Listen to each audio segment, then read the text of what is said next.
And welcome to today's review. Today we're reviewing the scientific revolution. Right? So we're still within this time period of the Renaissance, but with a different subject. We looked at the age of exploration yesterday, which was in the Renaissance. Now we're in the scientific revolution, which is in the Renaissance. And oh yeah, the first day we were talking about the Renaissance, which was part of the Renaissance. So let's get into it. First, let's talk about what a revolution is. Our first definition of a revolution is a fundamental change in political organization, sort of like the French Revolution or the American Revolution.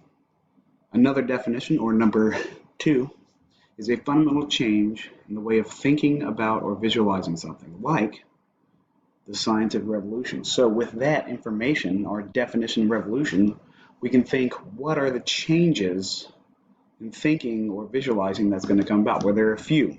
The big ones are going to come up here in a moment.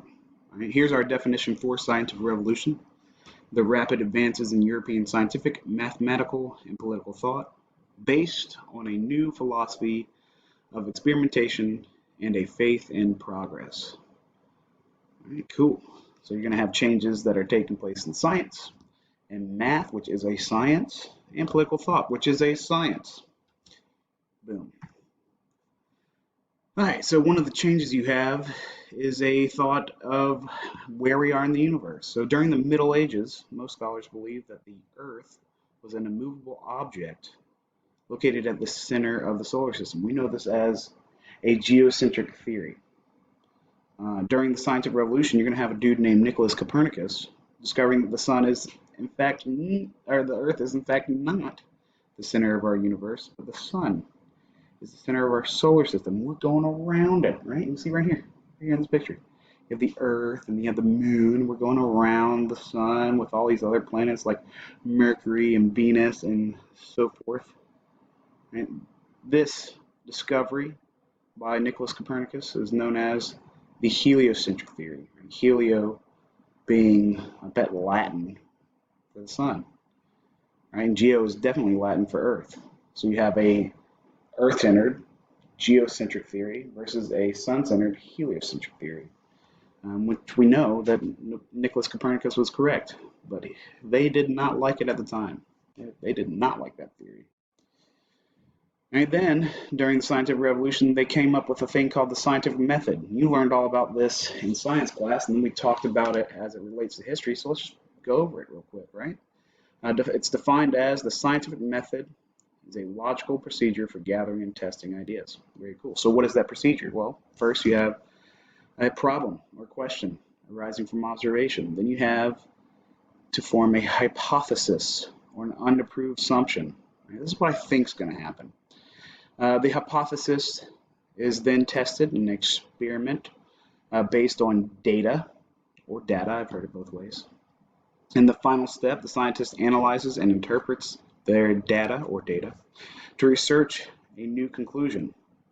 And then five, that conclusion either confirms or disproves the hypothesis. So if we go over here, you got your question.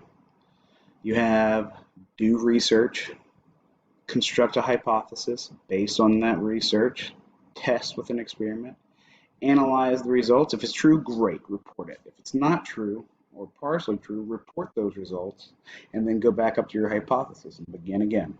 And that's all right. That's part of the process. Then we looked at Newton's three laws of motion. The first law states that a body remains at rest in uniform motion in a straight line unless acted upon by a force. Right? We know in the vacuum of space, if an object is moving, it's going to continue moving unless it's acted on by another force. That force can be gravity. That force can be hitting another person or another thing. There's no friction there, right? So when they stab the flag in the moon, the vacuum of space, the only force that's acting upon it is two. It's this first law, it's moving in a straight line, and then the gravity of the moon, and technically being drove into the moon ground. Is it still called ground? I don't know. Anyways, right? So it stabs in, and because it's in the vacuum space, it's going to keep waving. So people are like, oh, it's fake that we went up there. Well, that doesn't prove it because it's going to sit there and move. It's going to continue to move unless someone goes and goes bloop and holds it out, right? Second law states that a body's rate of change of momentum is proportional to the force causing it. Right? If I throw a ball lightly, it's just going to not go very far. But if I put some more force behind it, it's going to go further. Right? And the third law states that when a force acts on a body due to another body, then an equal and opposite force acts simultaneously on that body. Right? So that means like if I push you as a bigger dude, you probably get moved a little bit further. But if I was like a little tiny 3-year-old and push you, it's not going to do much. I mean, it's proportional to the force that's happening. Now, with all of my explanations stated, I want you to know that I'm a history teacher, not a science teacher. So, if I'm wrong on these, let me know. It's happened before. All right, that's all from my review. Please be looking out for, the instructions on how to do the work today. And let me know if you have any questions. Check out the UPA page and Edmodo.